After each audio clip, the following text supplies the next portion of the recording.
Well, yes. So this, for everyone joining us, whether it's 3 months, 6 months, 10 years from now, 50 years from now, whatever the human extinction event looks like next, it's Jimmy's birthday today. Happy birthday, Jimmy! Thank you. Thank you.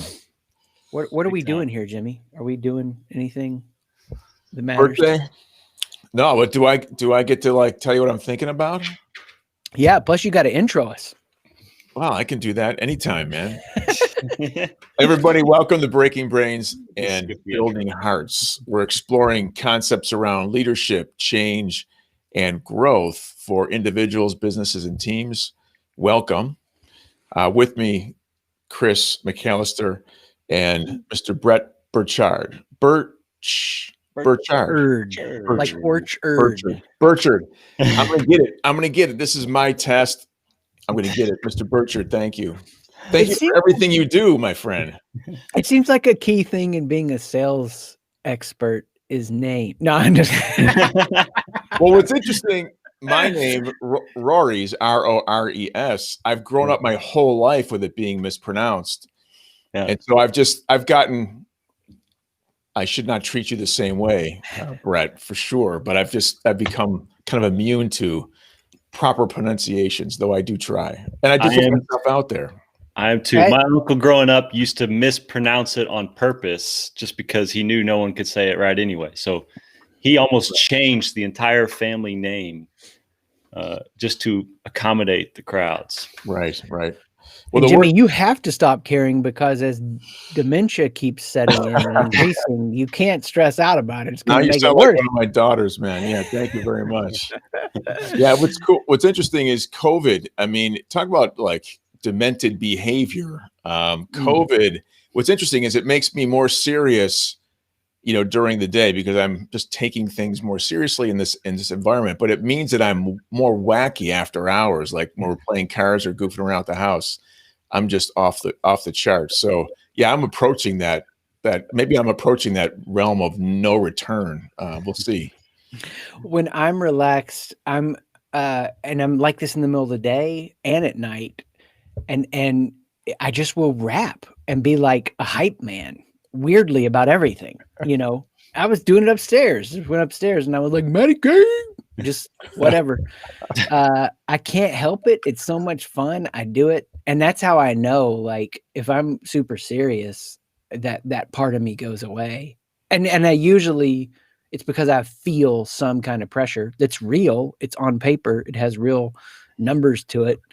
But it's just how that pressure gets in my head and starts sapping out MC Hype Man McAllister. He goes away. But when he's there, and it's funny we're talking about this because you said that, and I just had the thought,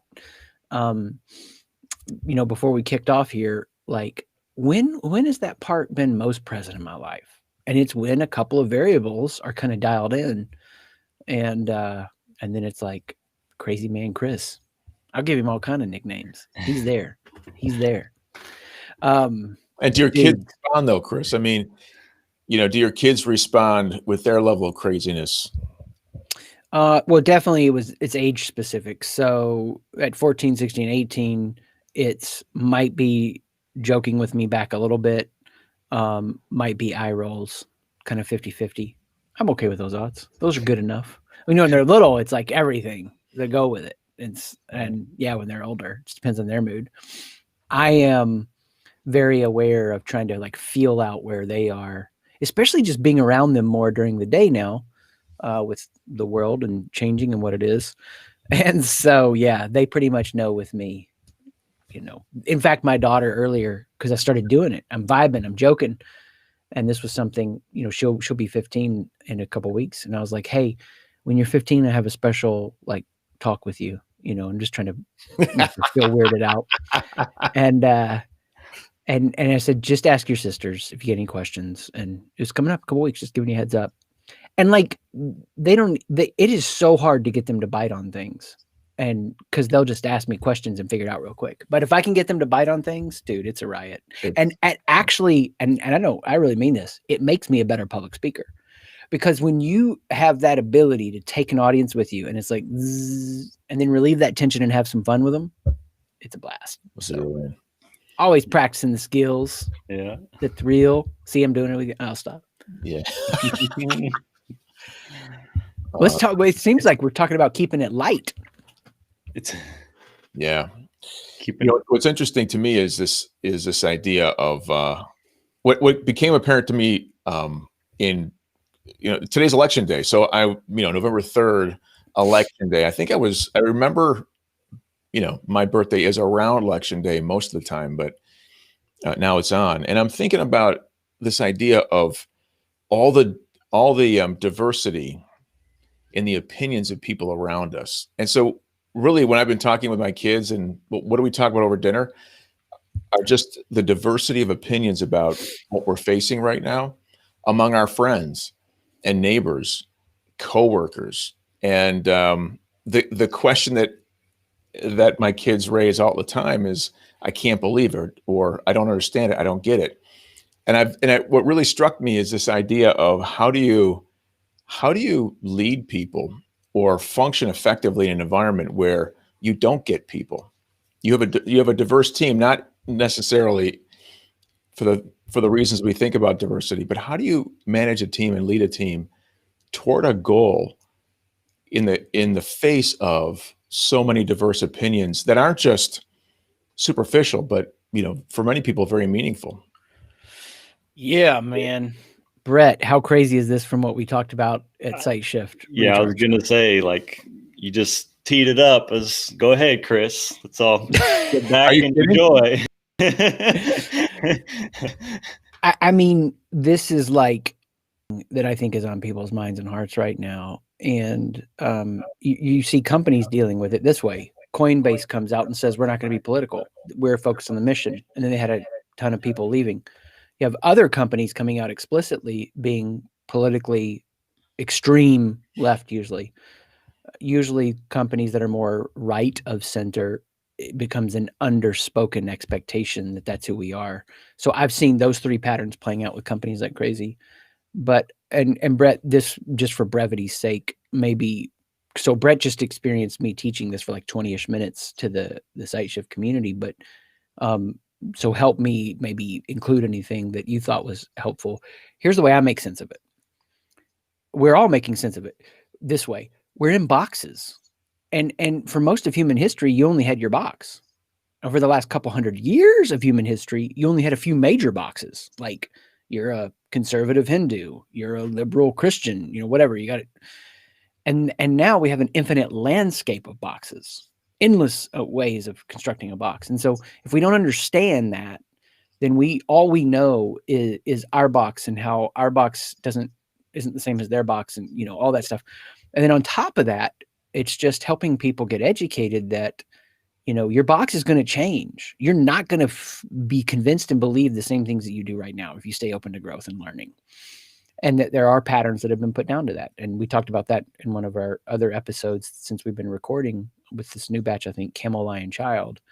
And so right now, you've got a lot of people bouncing around in lion boxes because they're reacting.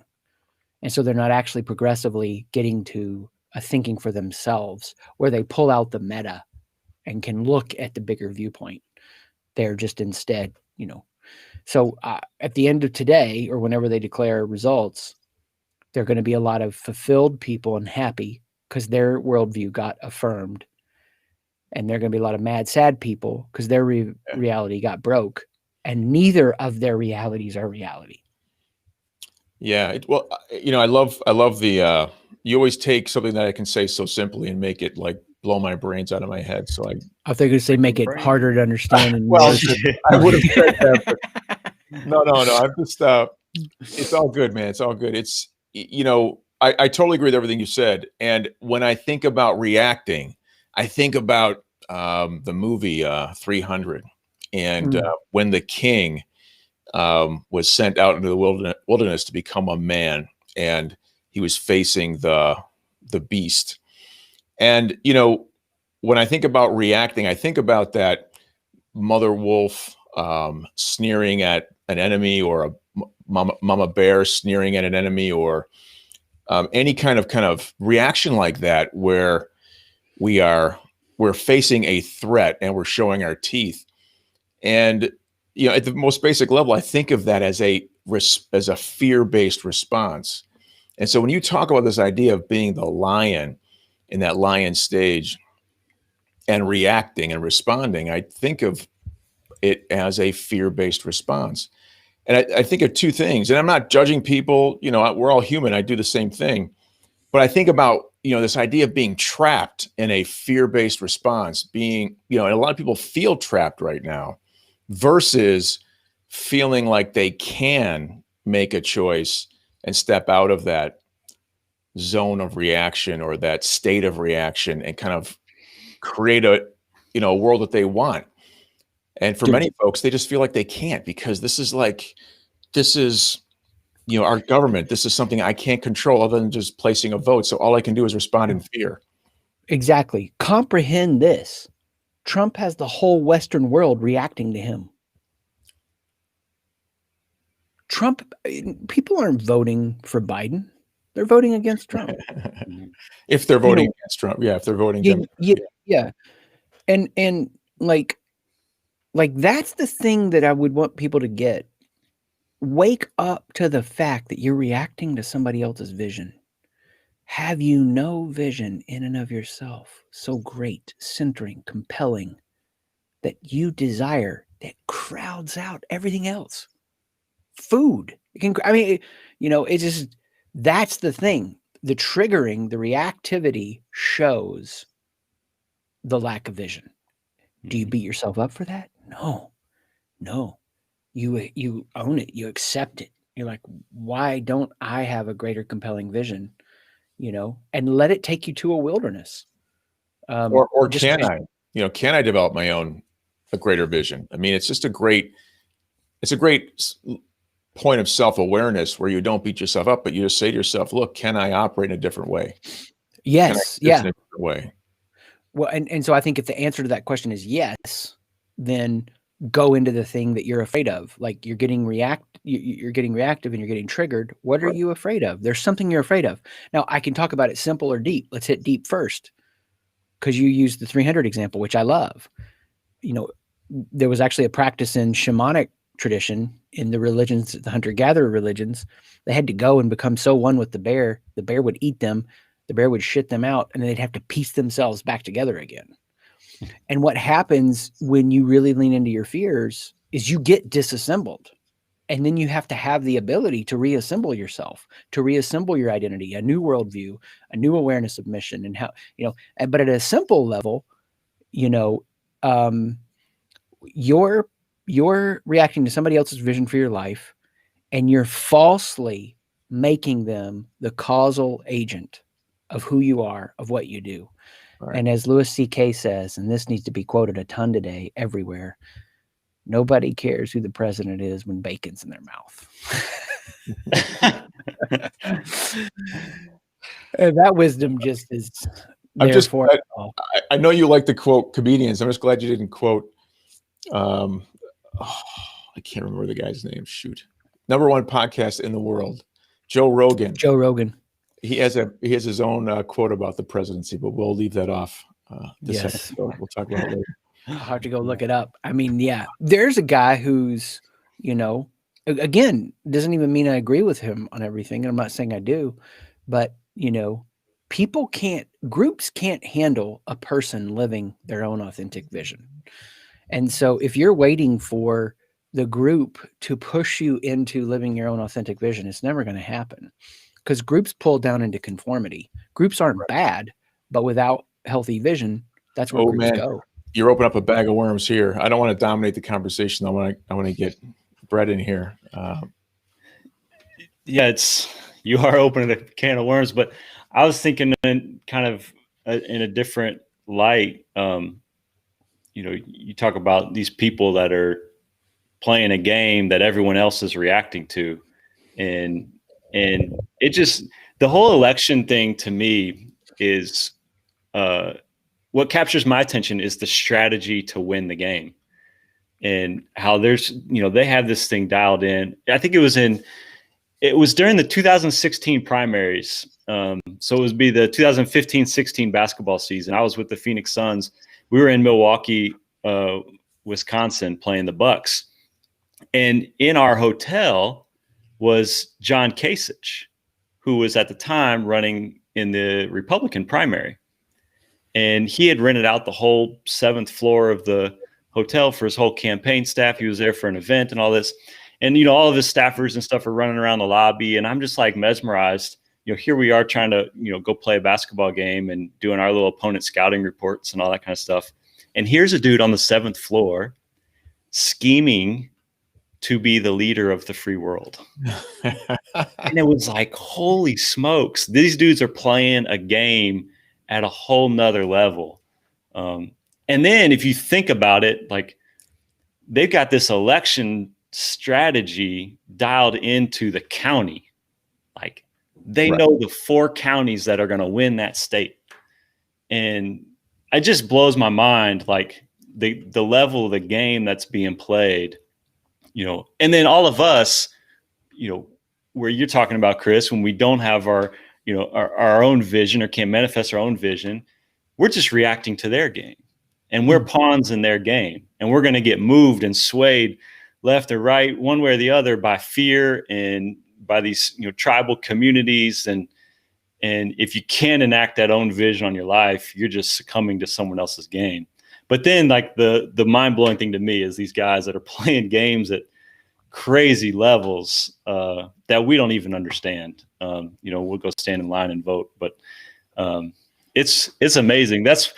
I told Taylor this morning, we woke up, Taylor's my wife. We woke up, I said, morning, it's game day. We're having popcorn and pizza tonight to watch the game, because it's a game strategy going on, and we're going to watch everybody react to it. And as you alluded to, Chris, boxes are going to get broken, and it's fascinating to me. It's fascinating. I hope I can use it to just sell some speaking packages to help people understand how important being a storyteller is. Like, stop denying the reality that the storyteller wins.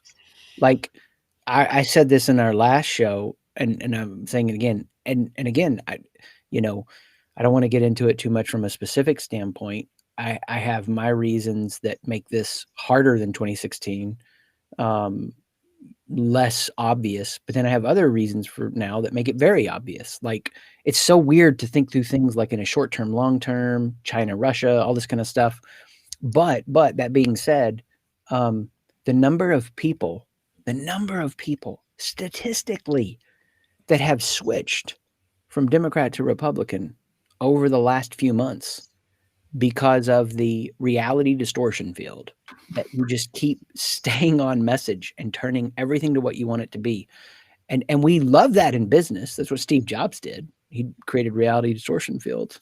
But this is the moment for people to see how they're emotionally reacting and understand let it surface vision in you to the point that, like you're doing with Taylor tonight, this becomes something fun to watch.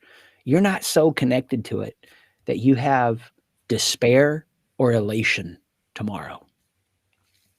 Yeah. It's good. To me, and I hear everything you're saying. I think that the really interesting thing to me, there's two things when I talk about opening a can of worms. There's two things I think about. There is I remember back when Trump was one of 16 Republican candidates in the primary. And what's interesting to me when we think about vision, right? All 16 of those folks had a different vision. One stood out. One was voted on, right? So in other words, there was a democratic process to choose the vision that at least the Republican Party wanted to promote. And when you think about building a team, right, and the organic process of building a team, a group of folks, here's 16 people who want to lead the team, and they pick one, and that's the vision they want to stand behind. Yet what we're saying is that every member of that team should have their own vision as well. So there should be some part of them that is independent, thoughtful, and aware enough to be choosing that that leader based on their alignment with the goals the larger goals they have for themselves.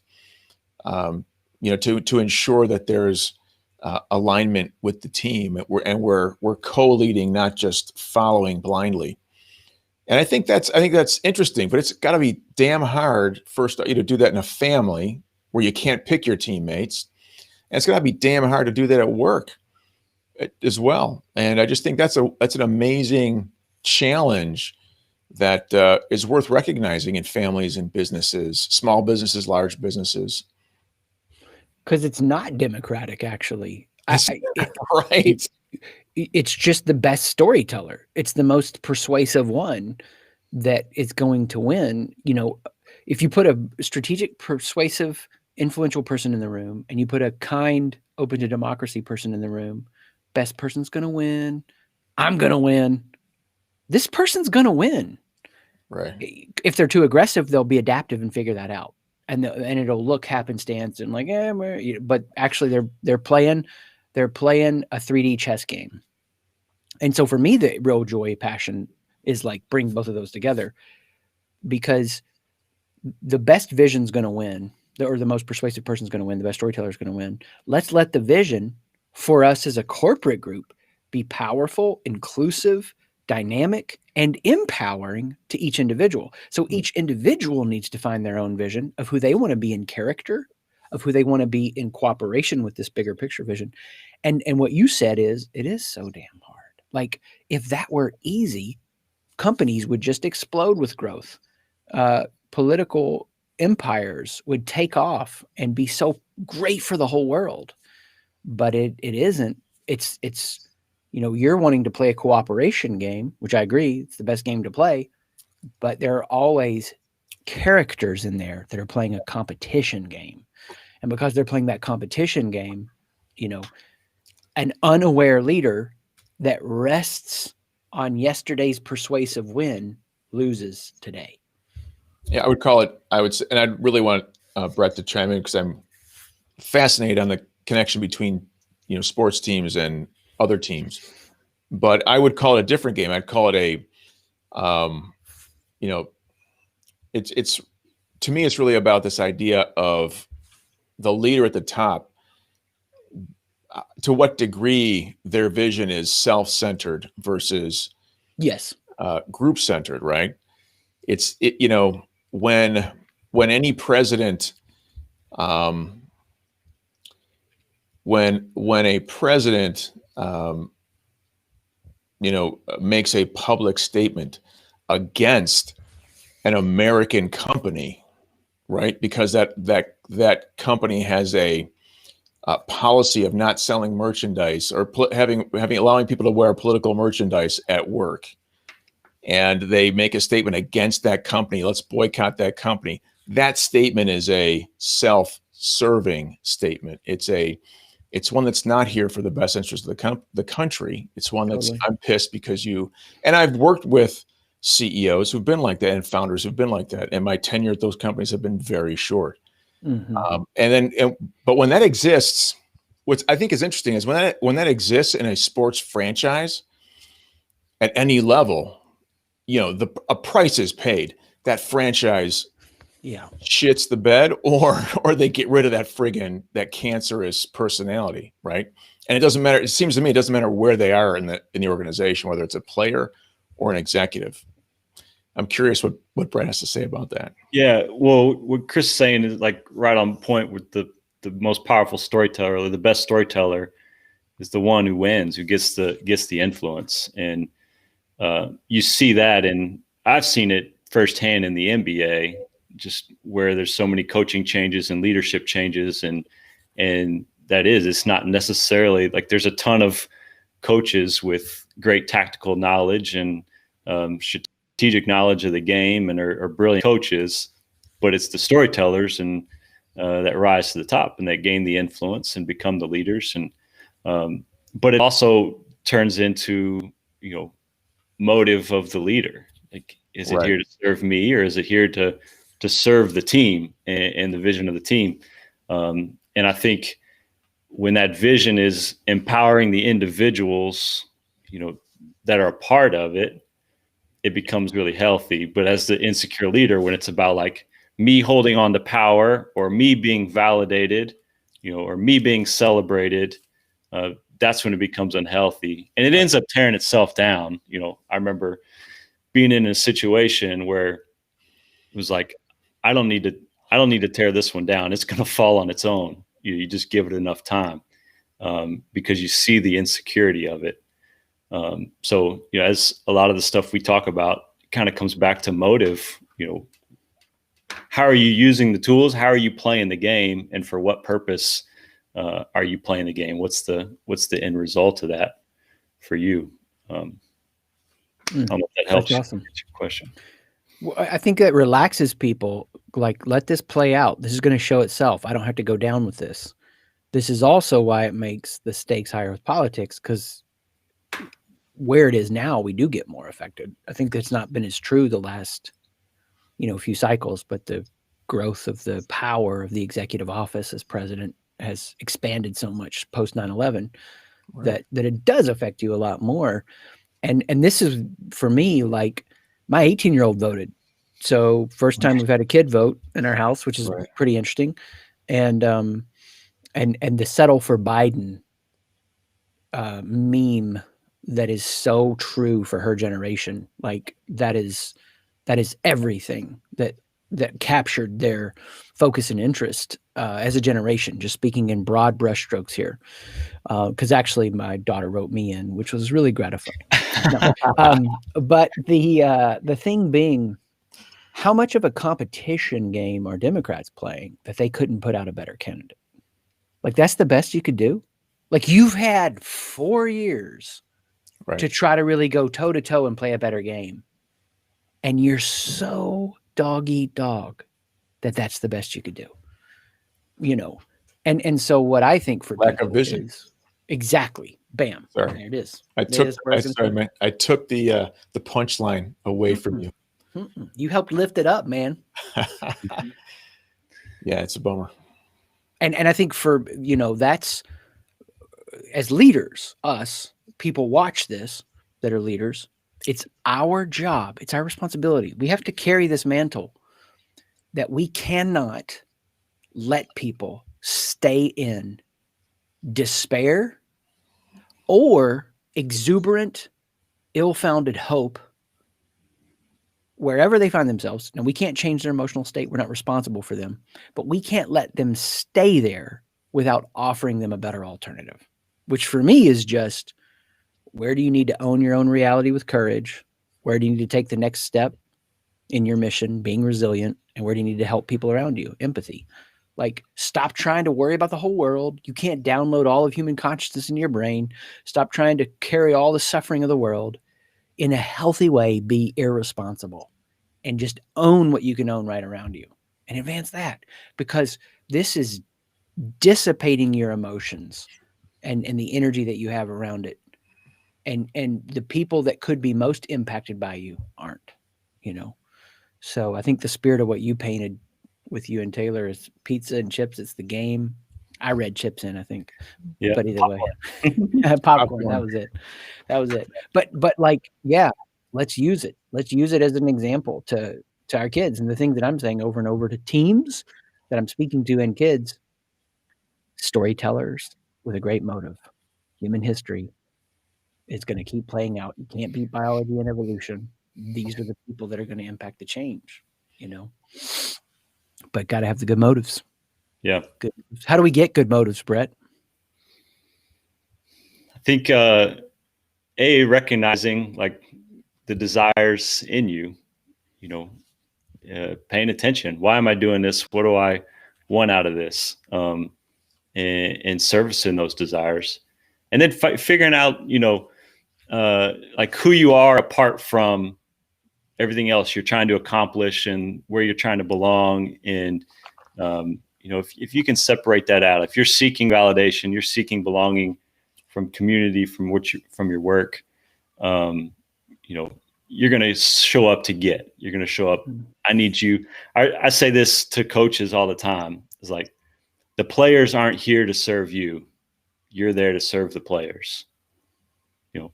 The players aren't there to win games so you can have a better coaching career. The players aren't there. The players aren't your chess pieces to move around. Like, they're people with desires and emotions and insecurities and fears and their own personal goals. And we show up to serve them. But once you try to get from them, the motives get sour.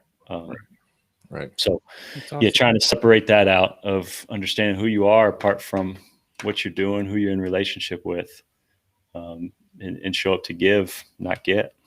That's awesome. How would you answer that question, Jimmy? How do you change somebody's motives? How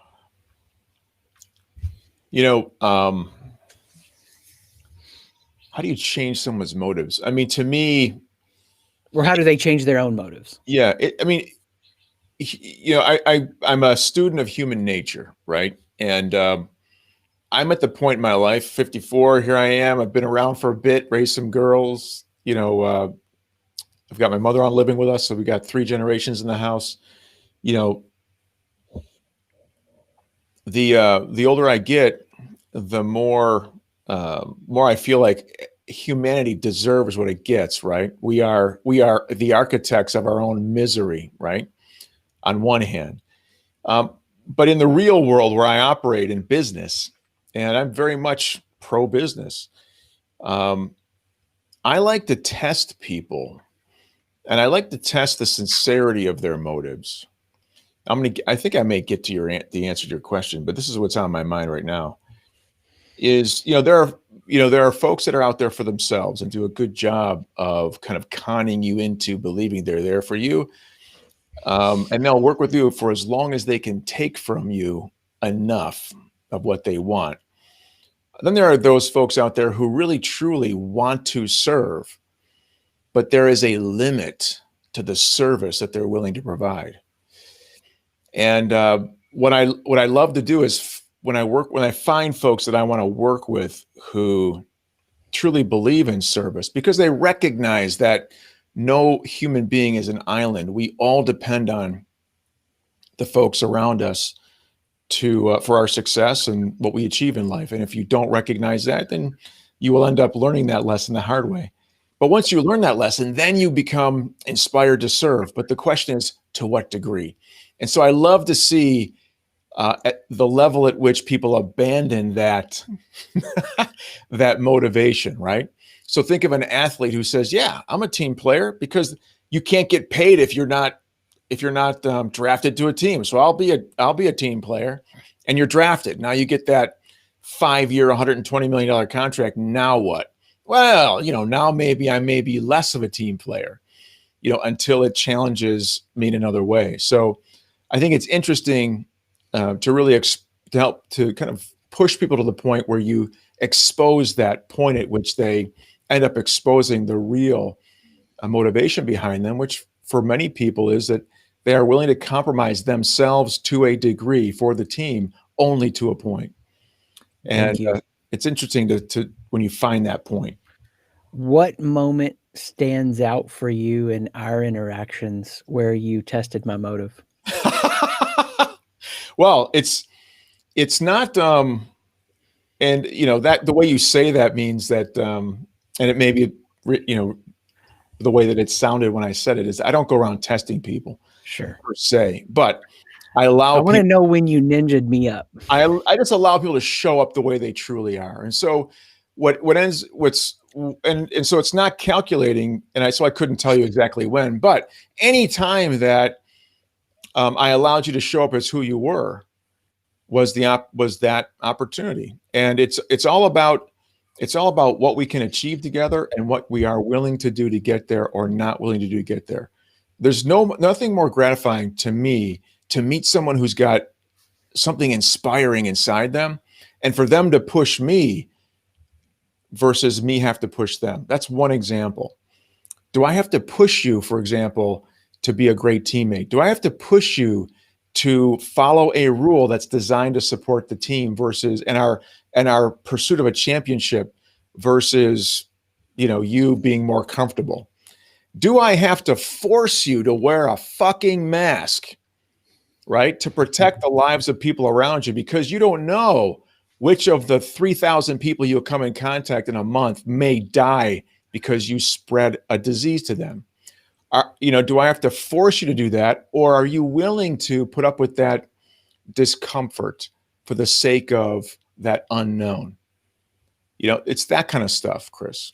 I love it. I love it. Well, does a moment come to mind where you were like, and I'm just curious from my own learning, but learning how you do this, because I think that the biggest difference between Chris as a leader in his 40s and Chris as a leader in his 30s in regards to team is, if you want it, come get it, and I'll give you all I got.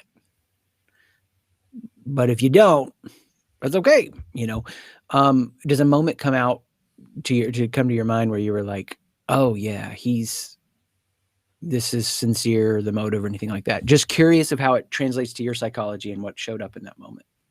Well, I wish I was prepared for the question. No worries. And if nothing comes to mind, that's fine. That's just the nerd in me seeking continual self-awareness. That's it. So if it comes to mind, let me know. I'd definitely be here's curious. The thing. I mean, here's a great example. And Brett, you've probably experienced this as well. And Brett, I'm sure you've experienced this as you've built teams, sports teams or professional sports teams. I would say to you, Chris, any chance you had, as we were working together over the last year, for example, just pluck from air, any chance you had to walk away because it was too hard, right? It wasn't like the process we were going through was more difficult or required more of an investment, emotional or time-wise, than you were willing to spend, right? Any of those opportunities for you to walk away that you didn't, because the vision, the dream, the goal, what we were building together was more powerful than any of the immediate pain that we may be feeling, financial, emotional, physical, up at 2 a.m, or in bed at 2 a.m, all that stuff. Nice. Thank you. That's good. Sincerity. Yeah. It's so fascinating to hear how another brain processes, right? And that's part of the big picture of what we started out with. Everybody's got this reality playing out in their head, and all of our realities are so different and micro fractured, that hearing how I was showing up to you helps me know myself more, because those are things I don't think about a lot. Once mission is in place, it's like you go, which is why I agree with you about your take on business. I think business and sports are two of the most powerful vehicles for impacting change in the world, because they're micro enough that you can really get them dialed in and healthy, but they're impacting enough to a person's individual life. It's so much of their existence that you're also then having that second and third order effect on their families and the communities that they're connected to outside of the sports team and the business. And I think that's part of the nature of what we're facing at a political breakdown. It's too big. It's too macro. And so it attracts too many corrupt players that just look out for their own benefit. Right. And so that's moving. Brett, what do you do? How do you test players to see if they're worth your time and effort? I like what Jimmy says, like you kind of give them opportunities to expose, who they really are. Have you guys watched the show Ted Lasso on Apple TV Plus? I've wanted to. Is it funny? Well, okay, so I'm going to risk a little bit here drawing conclusions because I've only watched one episode. But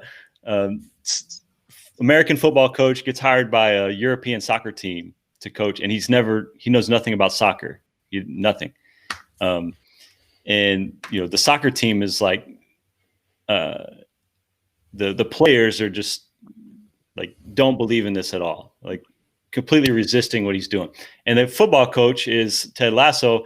He's like super like Midwestern, yes, sir, no, sir, homebody, like just welcoming, inviting to everybody. And everything rolls off his chest, positive about everything. And there's one player on the soccer team who just despises him, like who is not going to buy in or put up with this. and he can feel that energy. So the first day in the locker room, everyone's clearing out. That player's leaving. Lasso calls him into the office and says, "Hey, I think it's really amazing. You really have the respect of your teammates, and you've put together an amazing career. That's awesome. I'm excited to work with you." And I don't remember what the player was like, but he's like, "F off," and walked out. And Lasso turns to his assistant and says, "Oh, he's a really nice guy." And the assistant goes, he says, "Yeah, just imagine how how angry he'll be once we win him over." And it was like, okay, he just allowed that guy to reveal who he is and where his stance is and where it's at. But Lasso was playing another game and, is going to show up to serve. And the other way you could approach it is like, you will bow down to my way or you're off the team.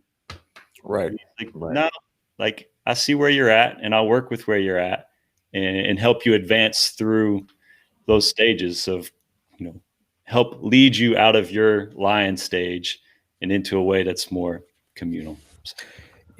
Dude, that just surfaced a clarity for me. Thank you. That a poorly played Ted Lasso or a better played you will bow down to me leader, a competitive leader. Competition's fine, but I'm talking about the insecure kind. Yeah. A person who knows how to play that game better will beat a poorly executed cooperative-based player every time. And that is the street reality that people do not get. That we haven't so evolved to a place of human nature that we see a cooperative player and we default to them, even if their storytelling, persuasion skills aren't as advanced as this insecure negative bow down to me player. The insecure negative bow down to me player, the best storyteller wins. And that's the thing that makes me so sad is the naivete that people live with that think the more altruistic approach at a large scale wins. And it doesn't. It can, but it doesn't. I got to watch that show. That sounds good. Is it funny? Is it worth time invested? It is funny. Like I said, I'm one episode into it, but yeah, it is funny. Outstanding. We've learned a lot today. I think it's pretty amazing. We're at the end of our politics for an hour and didn't bite each other's heads off. So. Well, I think we stopped short of revealing, getting too heavy, I think. But what I love, Brett, was, the exploration of leadership. And it seems to me that what we talked about today is this idea, there is responsibility in a team organization where there's a leader and there are team members. There's responsibility for leadership on both sides, right? That's the first thing I think we talked about. We can't just show up and be lapdogs as team members. We have to bring some of ourselves to the table, and we have to contribute some of ourselves to the vision of that team. And to me, it's reminiscent, Chris, of the growth multiplier concept, right? We are all responsible for being growth multipliers. That 1 + 1 = 3 or 5. We can't just show up and be there to support the ego of that leader. The other thing, on the other side of it, the leader has to show up. And it seems to me they have to have a vision that's bigger than them, right? It can't be that I'm building this team just for me and to support me and to get me what I want. There has to be something bigger, because the only way to make a vision expansive enough and powerful enough to include everyone on the team, there has to be something bigger there than just the dream of the leader or the goal of the leader, or have it be about the leader. Like a basketball team winning a championship, it's bigger than the leader. A leader can't get there on their own. So I've loved that part of the conversation today. And of course, lots of great lessons along the way. Beautiful. Yeah. If anybody's triggered by anything, we don't even know where it's going to land as of when we record this. let that be an opportunity to surface the need for vision. Yeah. Mhm. We kicked off today talking about a little bit before we wrap up. I know it's getting late here, but before we wrap, Chris, you guys talked about something you did with Sight Shift. Maybe you can share that with our audience. Yeah, well, so we do a monthly like community thing for anybody that's invested in the coaching, and today's or this month's teaching was just on when it's all crazy and on fire. Why is that happening? What can you do about it to let it reveal mental flabbiness and grow? And how can you get your head down, your heart open, and move forward no matter what? And that's just three things. No matter what's happening in the world, there is still truth, there is still progress, and there are still people that matter. And we may argue about what truth is. We may argue over what progress is and how we should order that mattering. But that's a really high level thing to think about. So take that, focus it into the individual teams you lead, and understand because there's still truth, there's still courage to own reality as it is, because there's still progress, there's still resiliency. Move your mission forward. And because people still matter, there's still empathy. Find a way to show you care. Like Brett's been saying, you give to give. You don't give to get. Good stuff. Yeah. Awesome. Well, thanks, guys. Thanks for another great episode. This has been Breaking Brains and Building Hearts. We look forward to seeing everyone next time. Thanks. Take good care. Peace.